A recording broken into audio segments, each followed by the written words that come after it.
What's up, my fellow art nerds, and welcome back to the channel. And first off, I want to say thank you for taking the time to tune in and watch what I do. It really means a lot. But in this particular video, it's been sitting in my archives for quite some time, as you can tell with the video quality, but I thought it would be pretty much a perfect opportunity to kind of bring it back just to get it on YouTube and for everybody to see, even though the video quality kind of sucks. But I just wanted to add a little bit of a voiceover and give you a deeper look at how this piece kind of came to life, from the initial idea all the way to basically the finished design. So as with most of my work, whether it's a drawing, a painting, or even a tattoo, I always start everything digitally on my iPad in Procreate. So I find that sketching and planning digitally, it kind of allows me to experiment freely, like trying out different compositions, colors, and details, and so on and so forth, without the pressure of committing to the final version right away. Because once I get that on canvas, clearly I can't take it off, and obviously the same goes with the skin. But this piece kind of started in my head as a tattoo design that I had really wanted to do. And honestly, it's still on my list of designs that I'd really like to tattoo someday. So if you're ever committed, feel free to shoot me a message on Instagram, and we can help set that up, of course.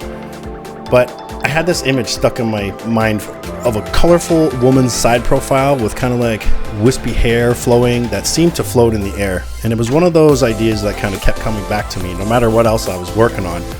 But it was all scattered in my head, and I couldn't put it together. So eventually I came across a reference photo that it really resonated with what I had envisioned. Now, I don't know the original artist's name, or else I would absolutely give a shout out to them, but I don't, unfortunately. But their work, it kind of captured the essence of the image that I've been holding on to in my head for all that time. So using that as a guide, it helped me. I could translate the concept into something that would work for my style, while still keeping the original the original inspiration alive, obviously. So reference images, they're definitely a huge part of how I work, just like many other artists. And I'm going to speak on tattoo artists at this point.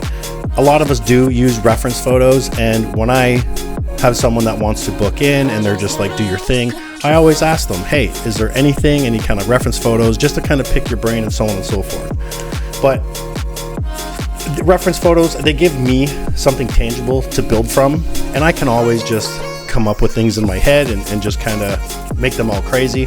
But I always make sure to inject my own style, interpretation, even when I'm using these reference photos. The vision, it's like I said, it creates my own style, interpretation, and vision, so that the piece can basically become uniquely mine, right? So around this time in my tattoo career, I was really exploring ways to kind of add extra layers of texture and elegance to my work. So even though I primarily identify as a realism artist, and I hate using that word identify, but you get what I'm saying, I'm a realism artist. So I had a growing interest in incorporating subtle dot work and delicate line elements, because I just really like how elegant it is, kind of. So I loved how these kind of small details could add a sense of refinement and sophistication to a design without taking away from the realism. In this particular piece, I felt like that approach worked beautifully. The dot work and fine lines helped balance the vibrant colors that gave depth to certain areas and added a quiet elegance that complemented the main subject.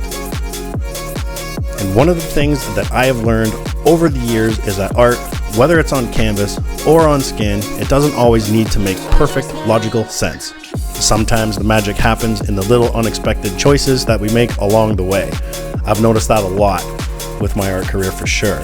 And the decisions that feel instinctual in the moment often end up defining the character and emotion of a piece sometimes. I guess that's something I really tried to embrace with this design in particular, allowing myself the freedom to experiment, trust my instincts, and of course, see what happens. But beyond the technical aspects, there's also emotional and conceptual side of creating art. I often think about the story behind a piece, what it represents, what mood it conveys, or how it might make someone feel when they see it. With this design, the flowing wispy hair and subtle interplay of colors and line work were kind of meant to create a sense of movement.